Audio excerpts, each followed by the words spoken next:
Oh, yeah. What's up, everybody, and welcome to episode 25 of the Sailor Jerry podcast. My name is Matt Cothran, and I am still your host. The podcast is now officially a quarter of a century years old, ladies and gentlemen, and we are in to December 2021. I cannot believe how quickly the year has flown by. Happy holidays to everybody. Usually it's a time where you get to reflect a little bit and have a little extra time off to spend with friends and family. And I hope that's the case for everybody out there. The Bronx and Mariachi El Bronx are in Buffalo, New York this weekend, kind of closing out the year, musically speaking.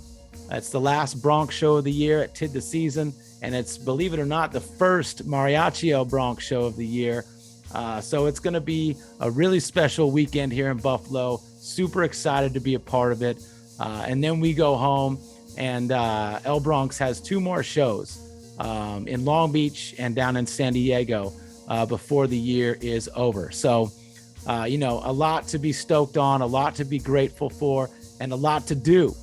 So let's just get right into the episode then, all right? It's time for episode 25. Bryan Kienlen is living a double life, ladies and gentlemen. In this episode, we catch up with one of New Jersey's finest exports to discuss how he found peace in the chaotic duality of rock and roll and tattooing. From slinging guitar string tattoos and squatting in New York's Lower East Side to touring all over the world for 30 plus years with the Bouncing Souls and opening Anchors Aweigh tattoo shop in Bradley Beach, Bryan has truly unlocked the best of both worlds. So sit back, relax, pour yourself some Sailor Jerry, and let's go. I met some people along the way. Some of them fit, some of them stay. Some of them walk, some more gone by. Gotta be friends, I love till I die. From all these people I chat to learn. Some of them shine, some of them burn. Some of them rise, some of them fall. For good or bad, I've known them all.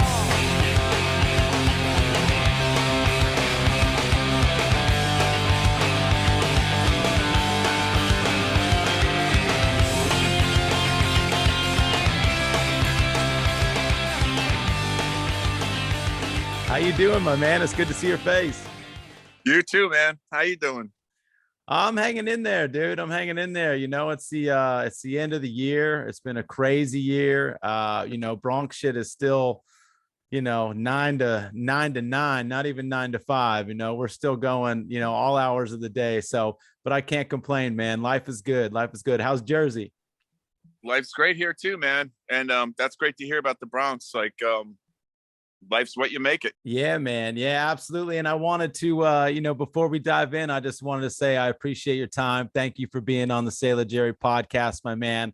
I've wanted to do this for a long time. One, because you're my friend, but obviously, musician, tattoo artist, you're kind of the absolute 100% demographic of the Sailor Jerry podcast. So, where tattoos collide. Absolutely, my man. So let's do a quick throwback, because I'm dying to know what a young Bryan was like. I want to know, what was it like growing up? What was it like in your teenage years? How did kind of music start for you? Geez, that's a loaded question. I'll start with the music part. That goes back to it's kind of a boring answer. It goes back to my childhood. My dad, we was a musical family. Johnny Cash was kind of and a really early influence, you might say, because that was my dad's favorite. So it was playing all the time in the house when I'm a little kid. And I have two sisters, one 4 years older and one 8 years older. So the sister that's 8 years older got me. I just wanted to be I didn't have brothers, and so whoever she brought her boyfriends home, I wanted to be cool like them because they were always badasses. So I sort of wanted to be they were all kind of heshers and stuff. And I got into rock and roll and Led Zeppelin and all that stuff. And then liked all of her music, which is, what they call classic rock now. It was just rock and roll. My first band was Kiss in third grade, though. That was like my first personal identity band. And that really resonated with me because I was like the classic bad kid in third grade, you know? So that was like my soundtrack then. And then the other sister, who's 4 years older than me, introduced me to punk rock through her boyfriends. She dated like the one punk rocker who came to our little town in New Jersey from Southern California and brought Black Flag with Dead Kennedys and everything. So I was a tender young age of something like sixth grade, 12, whatever 12 years old, 12, 13 years old is. I was skating, I was building ramps. I was just kind of like hanging out with myself in the driveway, building ramps and skating. And I had like these mixed tapes. I would just put them in and just play them and flip them and play them and flip them and just constantly and just skate to it and not really know. I knew, like, I later learned that like the one mixtape that I listened to the most was Dead Kennedys, which Fresh Fruit, Black Flag, Jealous Again, and the Plasmatics. That was like, those were the three bands on this tape. That was like my favorite tape that I played the most. And I didn't know who was who. I was just a kid, you know, but I knew like every song inside and out. And I think that was like that's where I really turned a corner. That took me, I just ran with it. You know what I mean? Yeah, man, I do. The Plasmatics, you know, I feel like they don't get talked about enough. You know, Wendy was a real badass. Yeah, New Hope for the Wretched. That record is sick. Wendy Williams is fucking crazy. And I didn't know if it was a girl or a boy, like if it was a man or a woman. Like I just knew the songs, like "Put Your Baby, They're Gonna Put You Away." Like her voice was so fucking gnarly, you know? Yeah, absolutely. And the music was fast, and you know, it was perfect. Yeah, man, I do think it's interesting to note for a band that has so much, you know, East Coast pride, that your introduction into punk rock came from a Californian.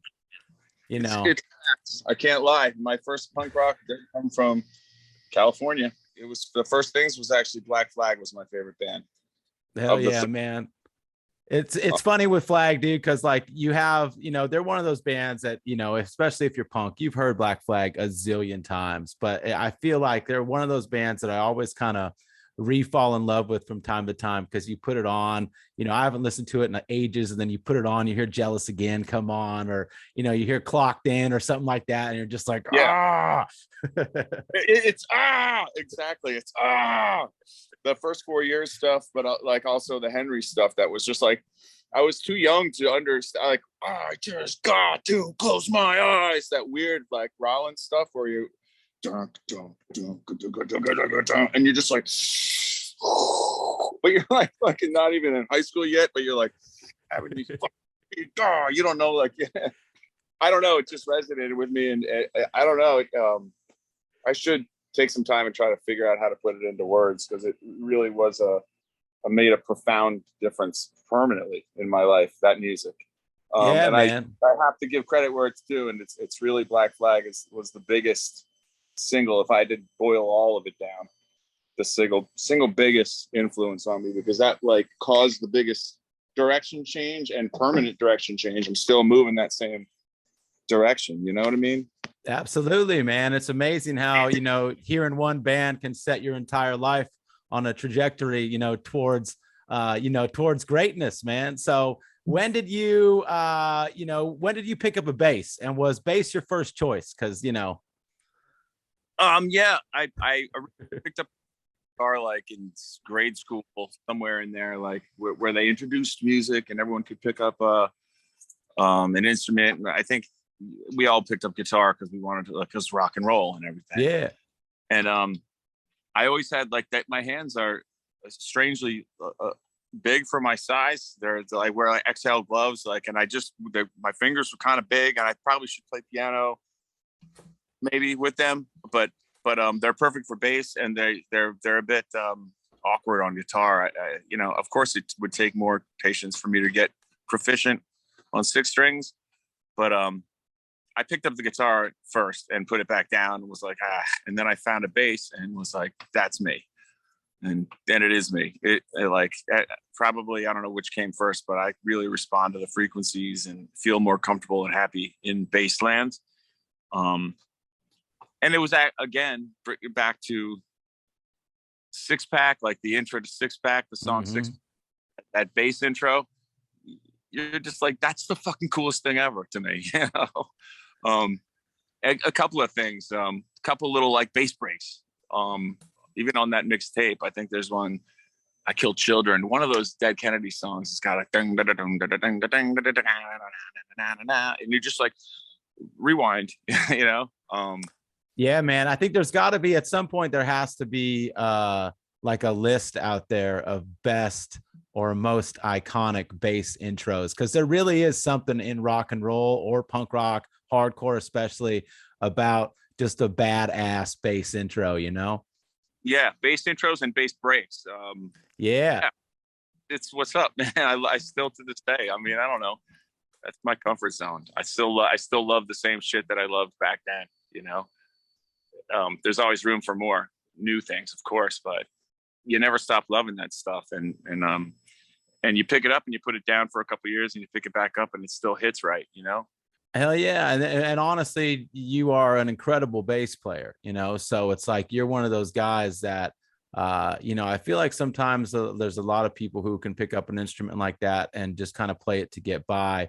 And then there's a whole nother level of players. And you've always been on that top shelf of bass players for me. You're absolutely gifted at what you do, my man. So you chose the right instrument. Well, thanks, man.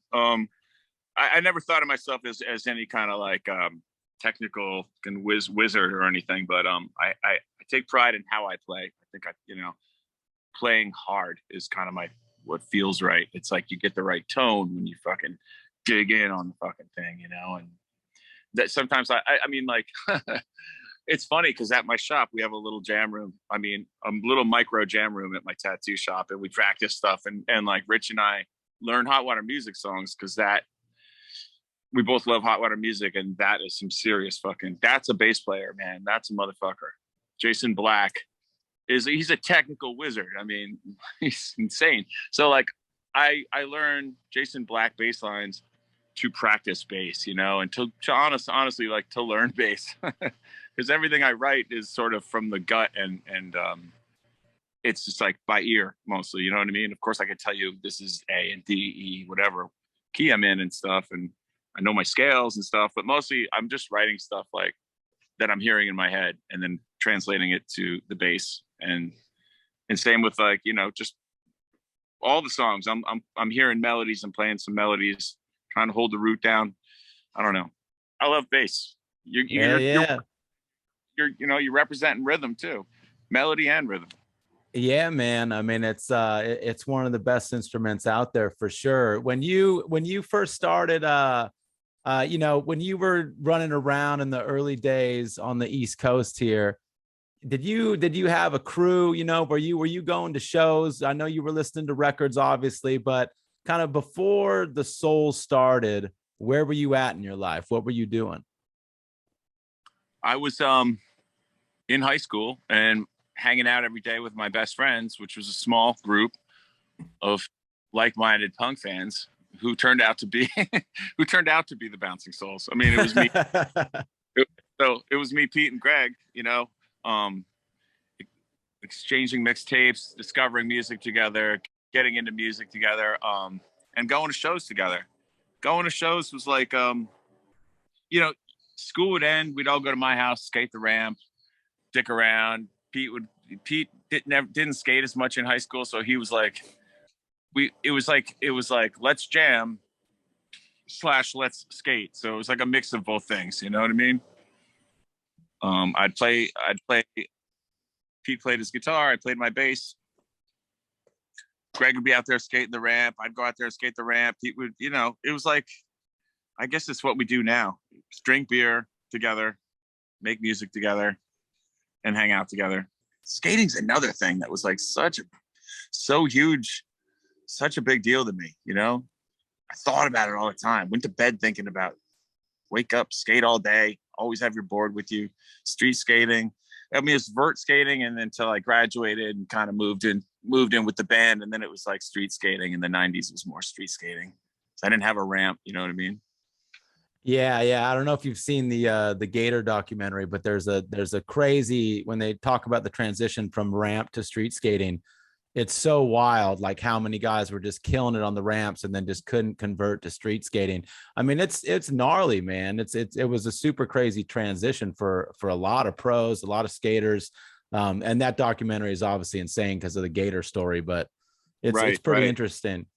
So when Good, Bad, and the Argyle comes out in '94, that's a special time in any band's existence. What was it like for the Bouncing Souls when you got your first record out? You're on the road, you're touring. What was it like for you guys? So '94, yeah, okay. We stayed kind of a local band. We could not get on the road. We desperately wanted to get out there and tour and see the States and just get on the road and tour and everything. But it wasn't until Lifetime took us across the country. That was our first real tour. And then, yeah, The Good, the Bad, and the Argyle came out on BYO.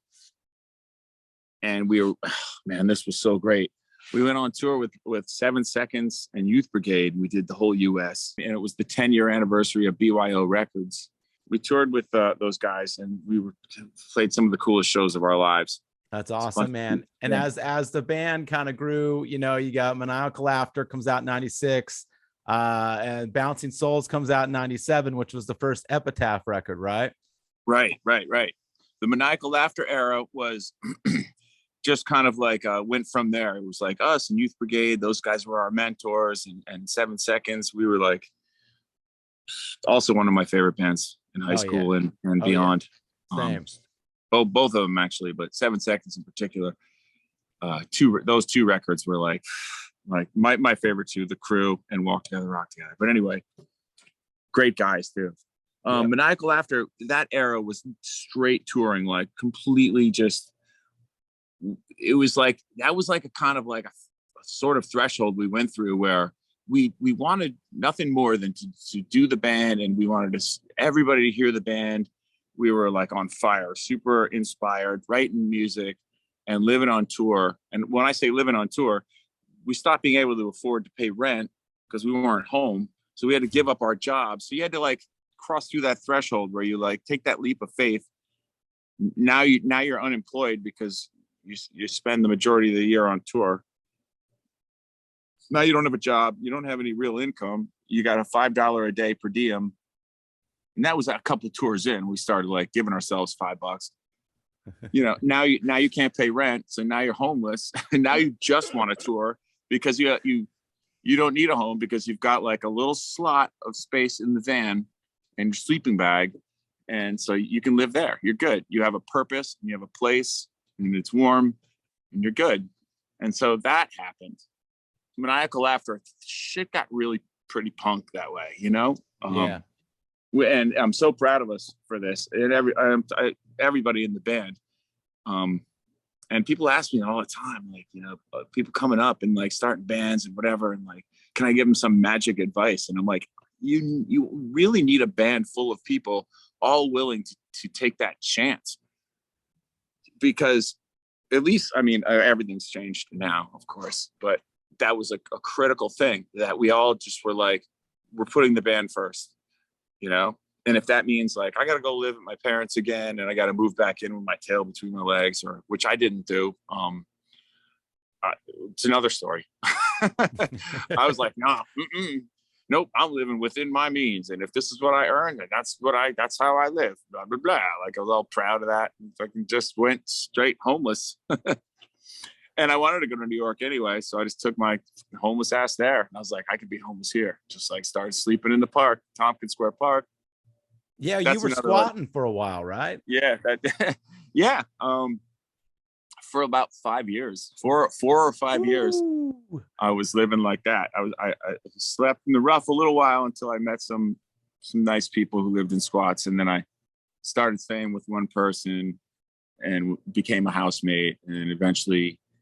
I mean, I could do a whole interview about that whole stuff. It was great. It wasn't a bunch of, I don't know what people think I mean, Yeah. everyone's making up their own ideas about squatters and squats and all that stuff. But in my experience, it was so enlightening and educational. And in the Lower East Side at the time, in the East Village at the time, there was a lot of squats, and it was families. It wasn't just like punk rockers and people doing junkies and shit. I mean, there were them too, but it was families, and it was a whole thing.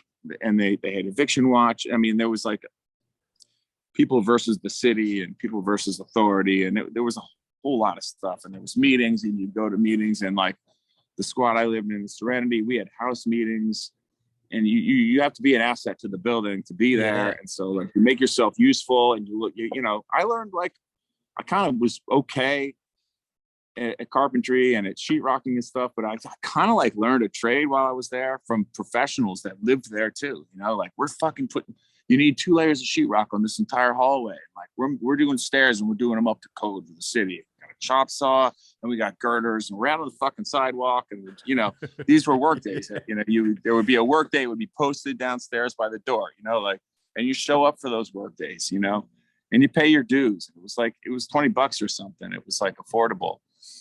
I had so much pride. I built my place, you know, like, I built all the way, like fucking beautiful. It looked like a fucking art gallery space in there. There was old plank wood that I had like sanded and done and redone completely. The floor was like glowing, gorgeous varnished wood and sheetrock painted white walls. Like I had a wood burning stove. So like you'd go out drinking and doing whatever you were doing. And then you were like always looking for wood to burn on your way home, because coming home drunk from wherever you were.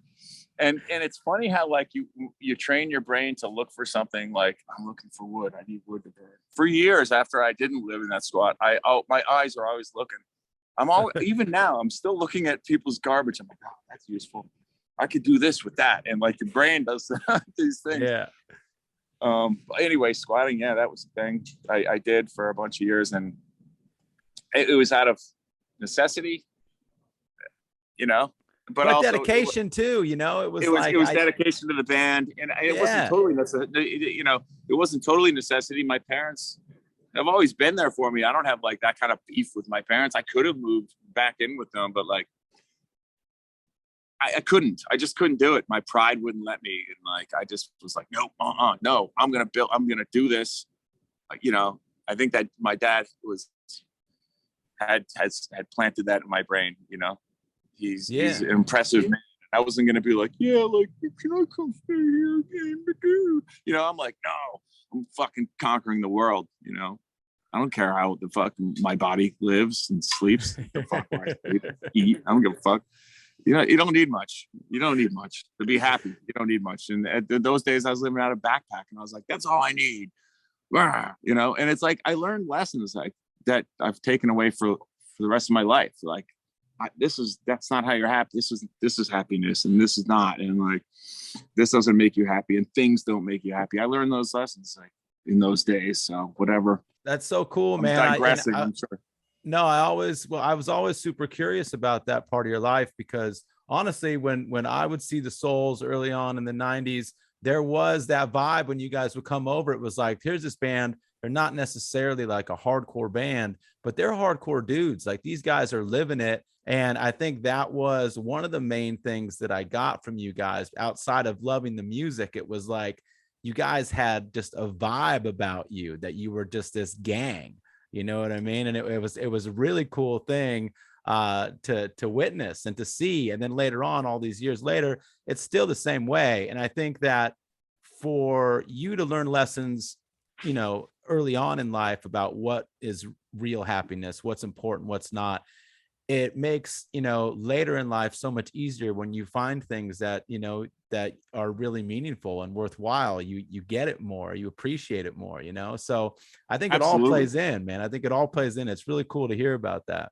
Yeah. Like, I'm not anti having stuff and anti having money and any of that shit, but like, I know that it's not like, that's not what I need to be happy. Yeah. So as the band is, you know, as the band becomes dedicated, you know, putting the band first, touring nonstop, You know, self-titled record comes out in 97, Hopeless Romantic in 99. How is the band kind of, are you seeing it pay off at this point? Are you seeing the band? Are you playing in bigger rooms? Is the band getting bigger? What's the momentum like at this time? Yeah, absolutely. Every little, you know, the Maniacal Laughter era was like, the thinking was, oh, there's 50 people here this time. There was 50 people in Detroit. We came back like later that year and there were 70 people. Whoa, you know, and we got all their names in our notebook because we put out a fucking mailing list notebook. And we're going to mail them all shit and tell them that like when we're coming and they're going to come and there's going to be more people. And you had this real sense of like that you were doing everything by hand and like that you were in control of those things. And you saw results just by never letting up and just, and, you know, we thought just like the more you tour, the bigger you'll get.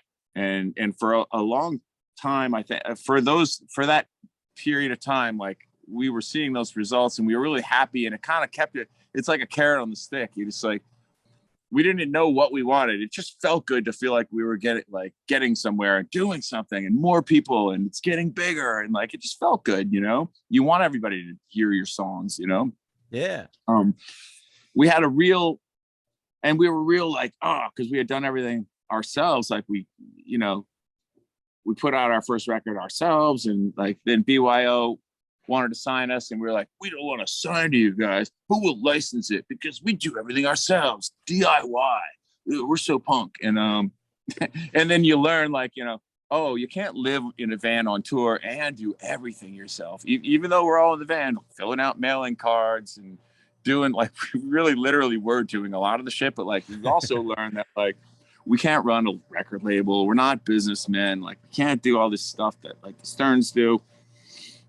They were good sports and they were like, okay, like we'll license your records, whatever the fuck makes you happy. You know, those guys, by the way, are like our uncles now. Like they have been our uncles since then. They were like huge mentors and stuff. Yeah. Shout out to the Stern brothers for sure. Always fucking love the Stern brothers to death. But the Epitaph thing came along and we had like we really wrestled with it. And part of it was because we wanted to sign to an East Coast label. We had this whole East Coast pride, probably East Coast Fuck You. Wasn't necessarily written. I'll tell you that the East Coast Fuck You was a shirt that I designed first before it was a song. It was a shirt. It was Chunks Our Records. It was a blue baseball shirt because the Yankees, fuck you, you know. And it's like brush script and it said like East Coast and in the tail it said fuck you, you know, like on the underline, like the T like went down to like a little and said fuck you. But anyway, it was a shirt first. But we did have all this East Coast pride, and that was something we developed out on the road where we had made some what we thought were really close friends with some like punks out west, like in a band, like band guys and whatever. And like we came back, you know, later that year or whatever. This is 94. And like, we were like, hey man, like bros, we're all bros, right? Bros. And they were like, oh yeah, like whatever. Talking out of the side of their neck, like, cause it's too busy and cool, you know, and like, we were like, did that just happen? Did that just happen? Like, I don't know. And like, what, you know, like we had never experienced like this whole kind of like smiling, kind of telling you bullshit that they don't mean thing. That this like, that we kind of like sort of were like, just California. And we got all this East Coast fuck you attitude. And it was kind of based on like a few people that we knew that kind of gave us that sort of Hollywood, you know, gave us the hi-hat kind of, like, you know, what the fuck is this shit, you know, like and so we got that attitude. We wrote that song and it really was aimed at like, and it's kind of bullshit, you know, because there's some of the best people I know from California. So there's no real truth really necessarily to that. There is a difference between California and New Jersey and New York, New Jersey and stuff. I mean, the metropolitan area out here, I think, has a unique sort of thing to it, you know? And well, there is. Hey, look, I'll say this, okay? I love California. I love the West Coast. And for years, I denied the East Coast rallying cry that, you know, the West Coast was shallow, Insincere or hollow, something. you know, insincere. That's the whole vibe, is just like passive aggressive, stab you in the back, insincerity type of thing. It does exist out here. Okay. It Yeah. is. And the East Coast is way more upfront. I'm going to tell you exactly how I feel, you know, love it or hate it. I don't give a fuck It's type of true. There's some mentality. truth to that. There's some truth to There exactly is. that. You know, I mean, it's not across the board, you know, and there's people that are like full of shit here, and there's people that are fucking not like that at all out there. The Stearns, yourself, a lot of California people that are nothing like that at all. So so you can't just paint everybody with this broad strokes and fucking be like everyone from California's, you know. But that was like our attitude when we wrote that song, and we were like a little butthurt, you know. We were like we'd never experienced that shit, like just hadn't, you know. And we're so real with each other too, and so I guess we held everybody to that standard.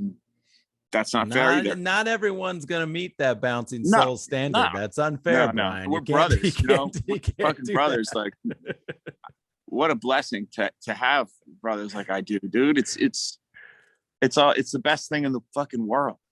Yeah, you know, family is the best thing in the world, and then chosen family is right there. You know, is probably the best.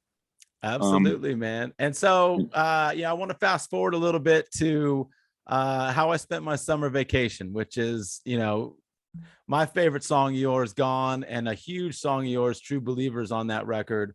That was what seemed from the outside like a big record for you guys. Was that true?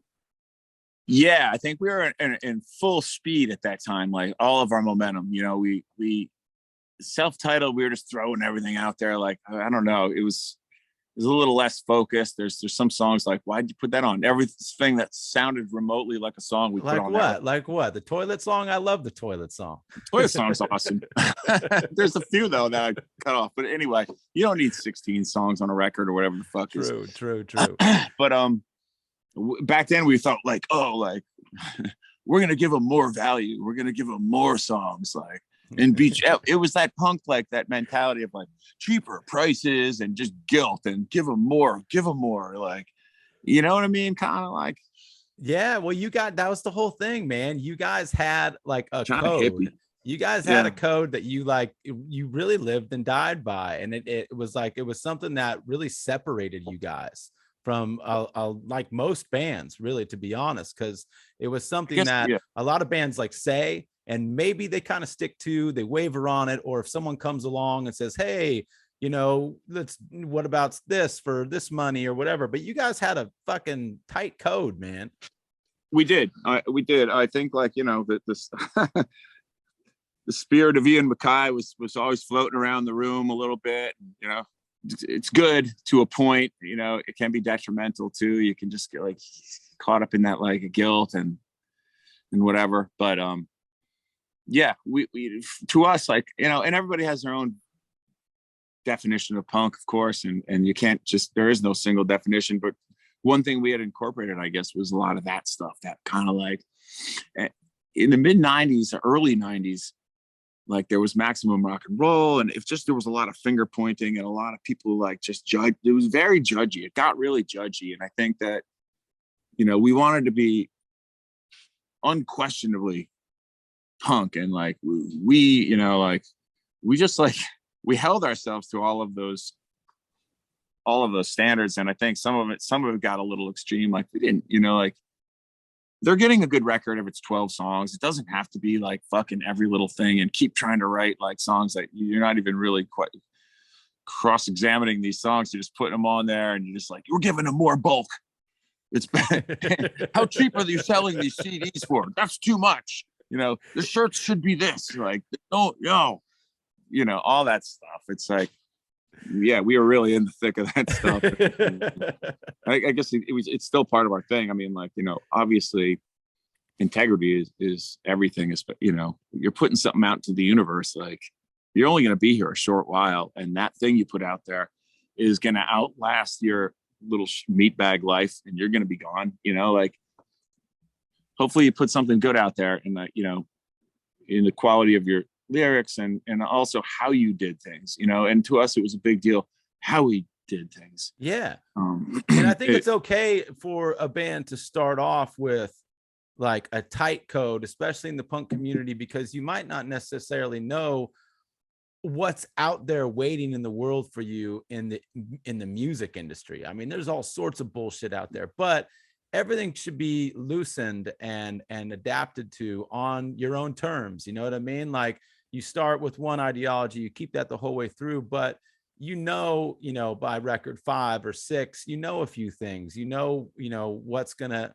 impact you in a real way and what's not, what's worth arguing over and making a stand over and what's not, and all those things. And you can do that without feeling compromised or feeling like you're breaking some sort of punk code. You can adapt over time. Angering the punk gods. You don't want to anger the punk gods. That was something I heard once, and I was like, that's pretty good. I think it was Peters, but like, I don't want to talk about it. But anyway.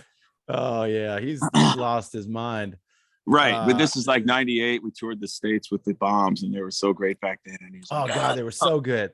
Yeah, dude. So I think the World was out, and it was like on Epitaph and whatever. '98, we toured the States with them, dude. I think about some of the tours we did, and those tours were long. Man, we did like '96. We did 96, or was it '98? Also '96. We did the entire U.S. with the Descendants and the Swingin' Utters. When Everything Sucks came out, we were like, oh my God. We that's how we got signed. Actually, Brett Gurwitz was in New York to see the Descendants play there for whatever reason, and saw us play, and was like, "These Bouncing Souls guys, I want to talk to them." And we were like, "Oh, let's go get a free meal from this fucking California." Fuck you, Brett. Yeah, fuck that. And then we listened to him talk about the label, and we're like, "That's really great. That's really great how you run that." Oh man, no shit. Wow. And it was that. Like, we signed to Epitaph. We went out there and saw the label, and all these people so stoked to be at work, like just like really cool people. We met Jeff Epitaph, like the oldest, the first Epitaph employee who's still there, and all these great people, Trashy in the radio department. And of course, everybody was drinking buddies then, and whatever. That was from a fan perspective, man, and a West Coast kid, Epitaph was the label. I mean, especially at that time. I mean, if you were on Epitaph, it was, you were good. It was like, for me, I bought everything that was on Epitaph. I at least gave it a shot. You know what I mean? For a minute there, you could, and you'd get like, it was pretty reliable. I mean, they were dutifully putting out fucking like dozens of punk bands a year. Like, I don't even know how many, but fuck, there was a fuck ton. And everything was pretty good back then, like that was like when, like, I guess like whatever. There's a bunch of good bands. Bunch of great bands. Bunch of great comps. The Punkorama compilations went everywhere, and people now heard the Bouncing Souls, and it was like, Kate is great or something. And then we were out there on tour all the fucking time. And so like, we were a band that you would want to throw on your tour, because like we drew people, and it was all organic. It was just like, so then we started getting a lot of like opening and supporting bigger bands. And we toured with Rancid, we toured with back then, and we did a lot of miles. Like, early Dropkick Murphys, that was a good one. Like, we did the entire States when like, what was the Murphys? It wasn't Do or Die. It was the next one. Gangs All Here. Yeah. Did a whole U.S. tour with them. Do a whole U.S. tour with the Bombs, and a whole fucking bunch of other bands. There was all those. Union 13 was another good one. There was all those. Dude, they were great, dude. They were great. Cool. I was just talking about that. I did an interview with Alt Press about the podcast, and they were talking about like, just recent punk bands and stuff like that. And there's this whole thing going on in LA right now with this band Dead City Punks and a couple different bands, and the shows are just complete like underground, like apocalyptic, like backyard party type scene. And it reminded me, I mean, it's kind of like the evolution of that kind of like the Union thing, because when they came out, it was kind of it was like, okay, this is like a backyard party band that got signed to Epitaph, and it's just like all like kind of like neighborhood punk rock. You know what I mean? Fuck it was dope. totally great. And so that was like, you know, your world opens up and you start seeing, like, because we were a basement party band, you know, like, and we, for lack of venues, then you just do your own shows. You just don't wait for people to give you things. You just got to make, you know, take it, you know? And so that's cool. Union 13 was like the West Coast version of that. It was like backyard parties. People got space, you know. In New Brunswick, you can't do that really. It was more basement shows. But we did have a garage, and we had to set up a stage and behind our house in the garage, and we would do shows there too. But like, that's an important sort of talking point. Maybe not for us at this point in this interview, but like, that was like a very important DIY aspect, especially after COVID kind of shut down all the best fucking venues and like smaller venues and stuff. It's like, you can't let that kill your momentum. If you want to play shows, you just fucking find a space and do it, you know? Don't let it stop you. You know, we would talk in New Brunswick, we would talk clubs into that had nothing to do with punk, and it never, like, I worked at this club called the Roxy, and I was the bathroom bouncer at the Roxy, right? So I was this angry motherfucker who would stand back there by the bathroom. There's a hallway that went down in this club, and on the one side was the men's room and the other side was women's room. And like, it was all fucking gigantic, like steroided out fucking, on weekends. It was crazy. It was like all the like giant jocks and Guidos, and it was fights all the fucking time and stuff.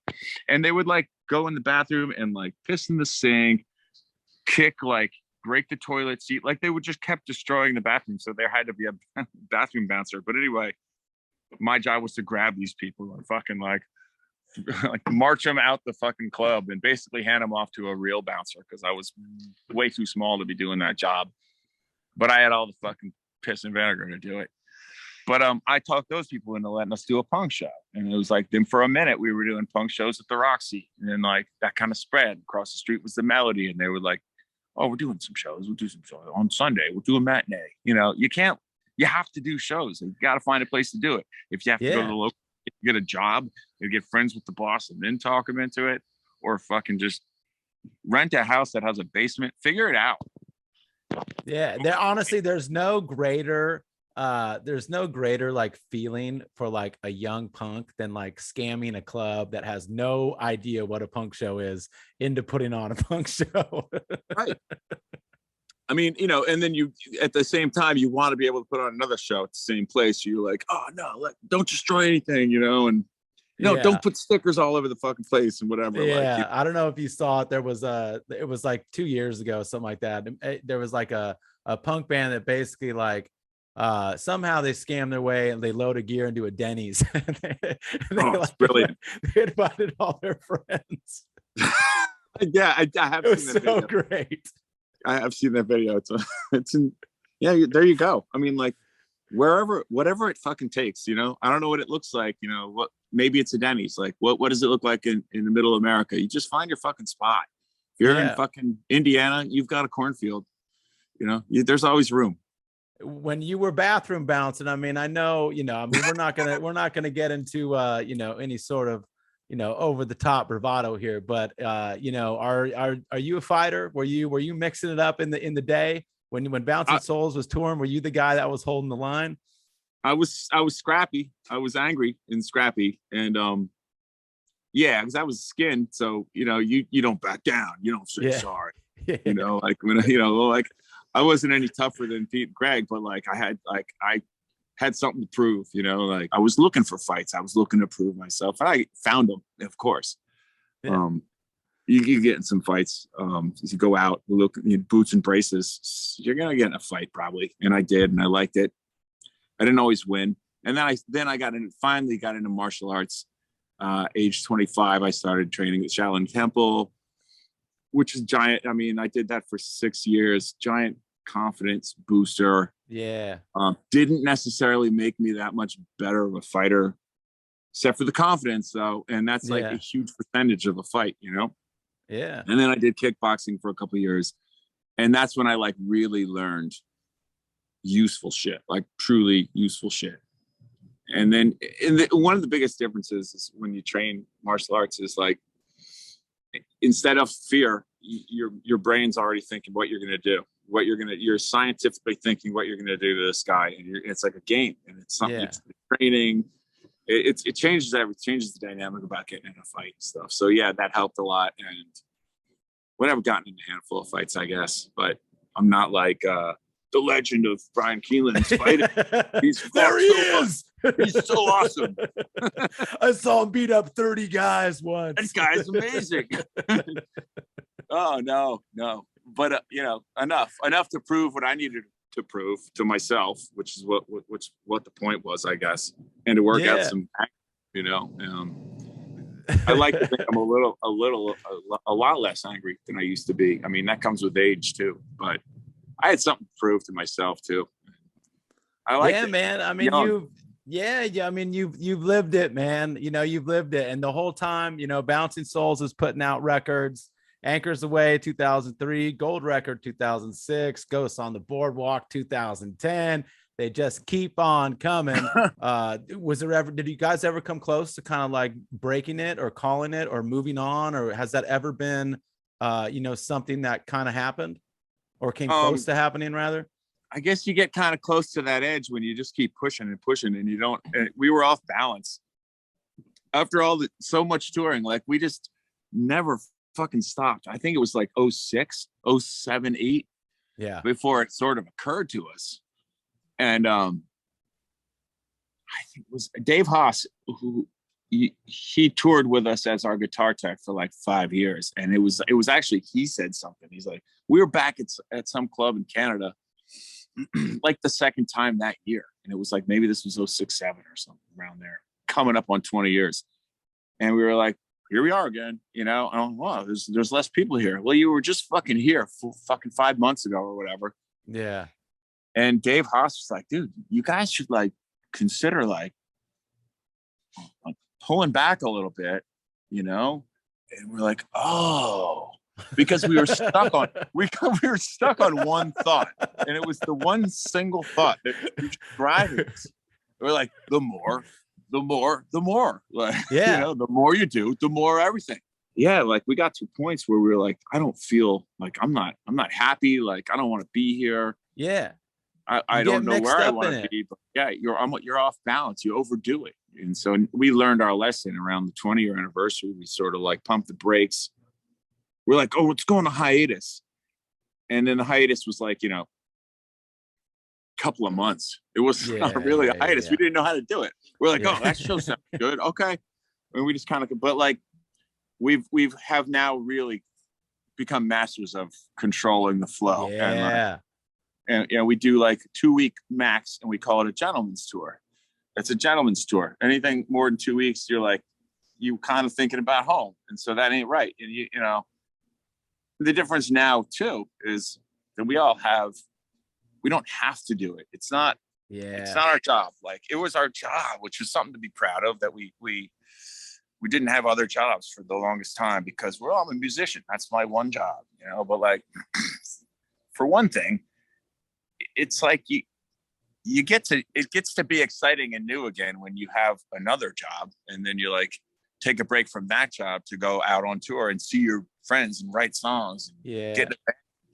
And so it's new and exciting and fun all over again. And it really refreshes it. And that's the difference between then and now. That's like the adjustment we made, around the 20-year anniversary. That's when I started tattooing, and professionally and for real. And I have this perfect balance now where I'm always excited to do either of the two. Yeah. Split my energy and my focus and stuff in two places. And I stay stoked for both. And that's the truth with everyone in the band. Everyone has other stuff that they want to do. Pete's a sound engineer, and it's like, and now we have like wives and kids, and like up until I had kids, I was the guy that was like, that's corny. That's not punk. I don't care. I don't want to hear my kids. Like, I don't know what my fucking problem was. But man, hey, God, it's great. I fucking love the shit out of my daughters, and like every second, Yeah, but man. But at the same time, you're like, I can't wait. I'm gonna go out on tour with my best friends. You just stay stoked all the time because you got you assemble a couple of 2-3 things that stoke you out, you know, tattooing, being home with family, being with your best friends on tour. Like, they're all fucking awesome. And just balancing the three, you're just, wherever you are, you're stoked to be there. And I'm happy for you, man. That's awesome. I wanted to talk about the tattooing a little bit here. You mentioned it was kind of around the 20-year mark of the band. How did you get into it? Like, how did it become something that you were kind of like messing around with artistically to really diving in and, you know, getting serious about it? Well, that was like kind of my would-be career when the Souls started, like out of high school, because I was you've been doing it for a long time. Yeah, I started fucking with tattooing in high school, actually. Like my senior year, I started tattooing Pete and Greg and all our friends and stuff. Oh, hell yeah. That's just like, you know, we called it pin tats, the stick and poke, you know, like you got a needle, you wrap a ball of thread around the tip, you dip it in India ink, and you just start going. So that just hardly doesn't count at all. And but I was like, I'm gonna be a tattooer. Yeah, fuck yeah, I'm an artist, you know, because I was into art in high school. That was like art and music. So it just made sense.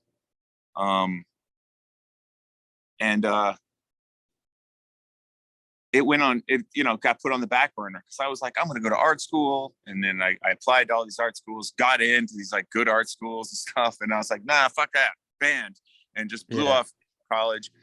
Took a few art courses, like took all the art courses they offered at the local community college near New Brunswick, so that I could just live in New Brunswick and start the band. You know, I'll get around to art, you know. And then the band did what the band did. And the first year the band moved out of high school, like moved out of our parents' houses into our first punk house together in '89.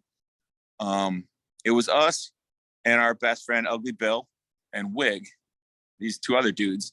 And Ugly Bill had lived with my family. So we were both like, he had been kicked out of his house, and this was senior year-ish. And he lived with me and my family, and then like moved in with the band. And Ugly Bill and I got into tattooing, and he's a really good, he makes sick tattoo machines now. He's been a tattooer ever since, a real professional tattooer. So he went that route, and I kind of went the band route. And then, but like that first year in '89, like Bill and I were building machines with like a Walkman motor fixed to a rapidograph pen with a guitar string for a needle that we would sharpen the guitar string, and we were boiling everything. And like, you know, we figured, oh, you can get a pressure cooker. That's going to sterilize it. You know, tattooers can give you these, some old guys could tell you these stories. It's pretty amazing how you like rig these machines that work. And then we were like, you know, 2 pieces of cardboard with duct tape and a spring, and that, oh, we even made a foot switch. Oh shit, like this, we are off and running. And like we're tattooing each other, and like I have like my whole lower back tattooed with a fucking guitar string. Like collarbone is tattooed with a guitar string. Always like the back of my head, I got tattoos in the back of my head with a fucking guitar string. I can't tell you the pain. It was like next level, outer space pain. But anyway, so yeah, I was like a crumb bum, what we call a kitchen wizard. I didn't learn till later that I was just like a total kitchen wizard. You know, I didn't have any respect for the industry, and like that you should do an apprenticeship and learn everything the right way and do it. You know, I was just like a punk rocker who didn't give a fuck about that stuff. I was just like, I'm making my own reality. I'm doing everything myself. Like, I'm not waiting for help. Of course, I'd love to do that, but ain't nobody offering. I don't know anybody. And I'm not going to just like, we were getting tattooed once in a while. It's a shop in Elizabeth, Ron's Tattoo. And I wasn't going to be like, hey, can I just have an apprenticeship? Like, doesn't work that way anyway. You got to like start hanging around and getting tattooed a bunch. And we didn't have 2 pennies to rub together. So it just wasn't an option for me. But that wasn't going to stop me. I was dying to get ink and was tattooing people. Like, I'm a tattooer. Yeah, I'm an artist. I can do this. I built this fucking machine and all this stuff. So that was 89, 90. And then it just kind of like went by the wayside. It was all about the band. And then around the 20-year mark, like I was talking about when we like decided to pump our brakes and like take this hiatus, and think about anything else in the world. And that's immediately I was like, this is it. I can become a tattooer, professional tattooer. I can do everything proper. And I had Ugly Bill. I flew him out, had him come stay with me for a few weeks and teach me everything he knew. Because at this point, Bill had his formal apprenticeship with Wes Grimm, who's like, you know, Burt Grimm lineage, like serious fucking shit. He worked at Grimm's Tattoo in Kansas City. He had moved out of our house at this point and was a gainfully employed professional tattooer. And he's like, yeah, you can just, you know, he just taught me everything he knew because we're brothers. And I was like, okay, now I got it. Yeah. And I was like, I'm tattooing everybody. I started tattooing friends and shit. Same thing, Kitchen Wizard. But I was putting it out there at this point, though. Like, I really wanted an apprenticeship.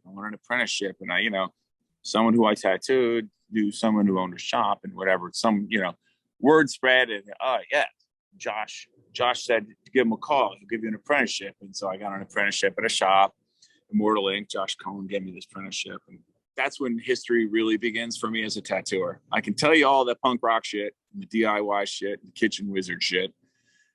But I didn't really learn to tattoo until I got my apprenticeship. And that was around 2010, I guess. Yeah, because 2009 was our 20-year anniversary. Yeah. So it was at that moment where I decided, like, I'm going to become a tattooer. Like, this is what I've always wanted to do, aside from the band. And I'm so happy. It's the best thing I ever did besides the band, because I fucking love it. It just makes me happy. Keeps me, stays new, it stays fresh. It's you know, it's art. It's just like music. It keeps you kind of on your toes, you know, and pushing yourself.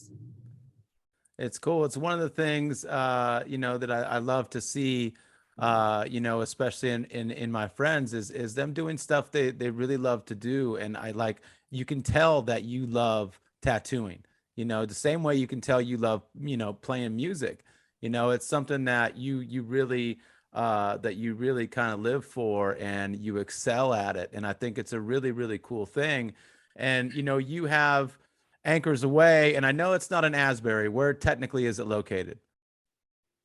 Bradley Beach. Bradley Beach. Yeah. 5 minutes down the beach from Asbury. So when did you open that spot? 3 years ago.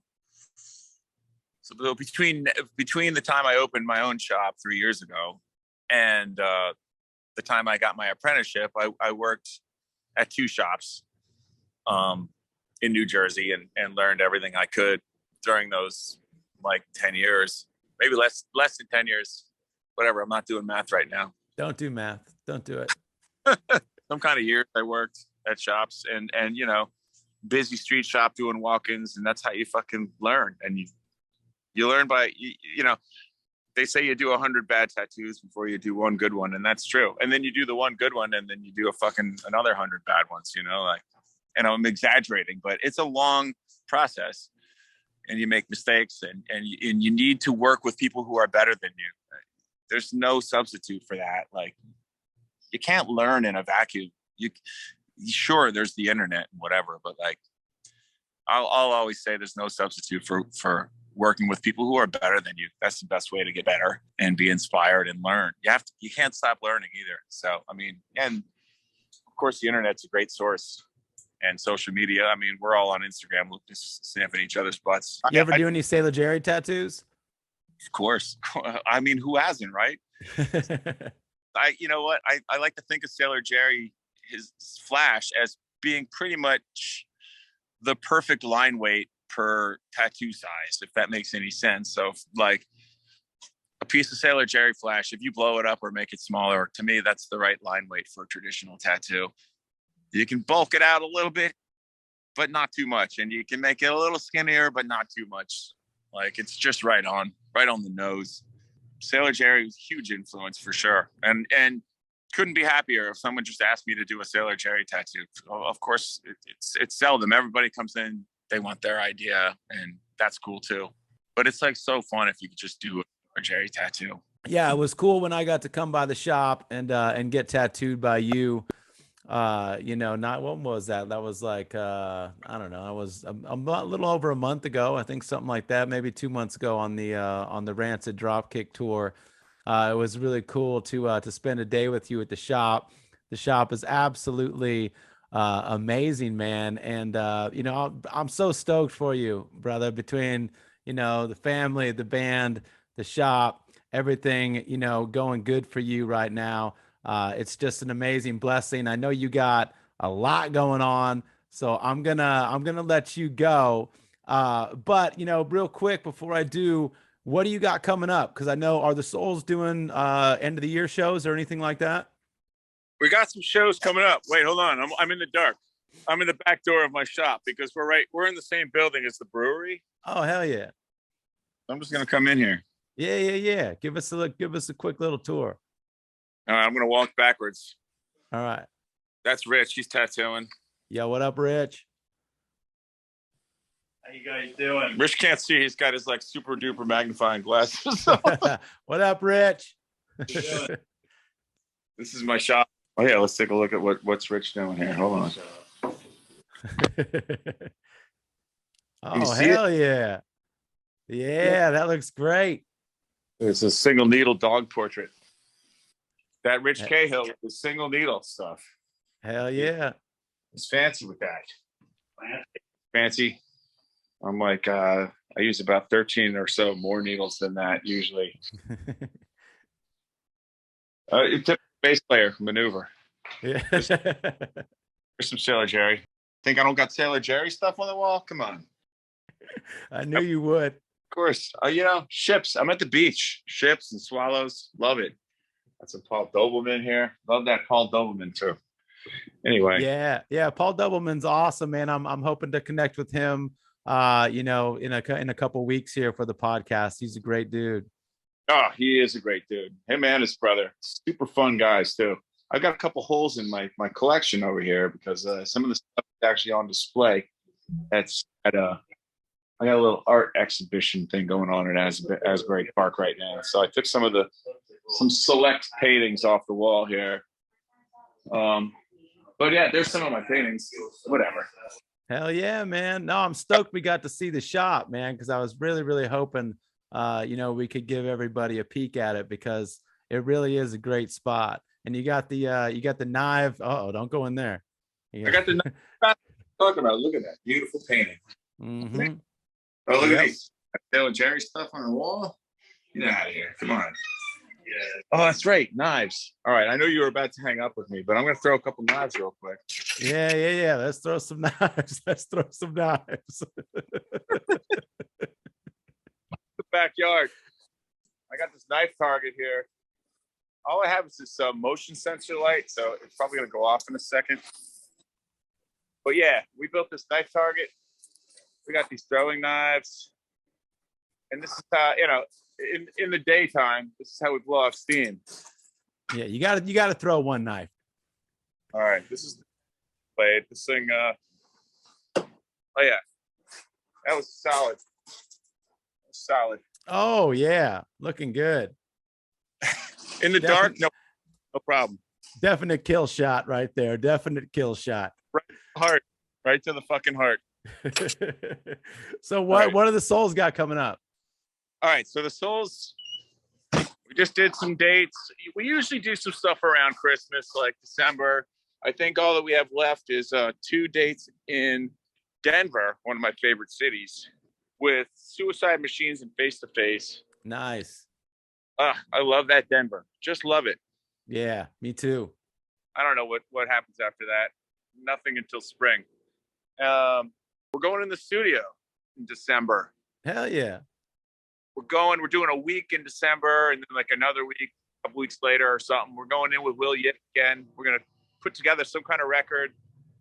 We wrote a bunch of songs.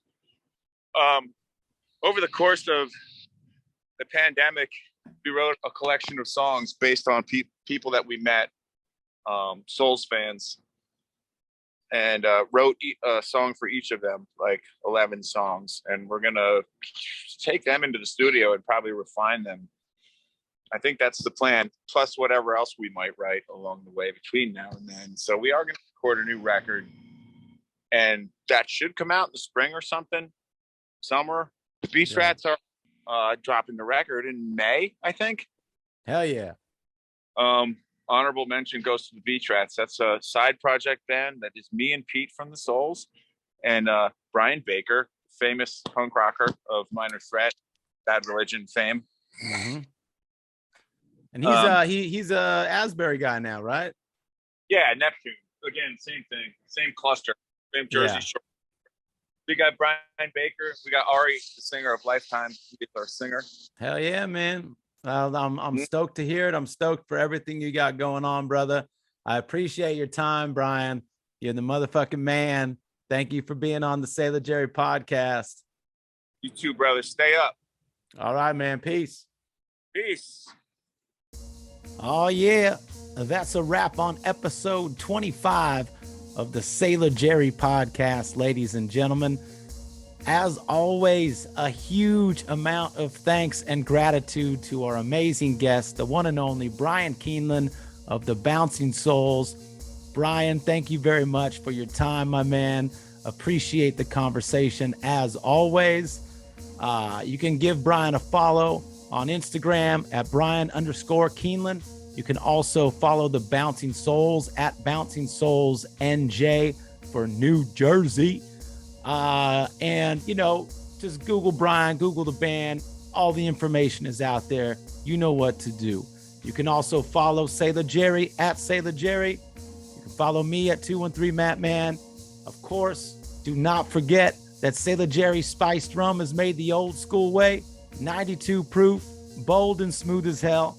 We'll see you guys in 2 weeks for our last episode of the year. Woo! Until then, take care of yourselves. Peace.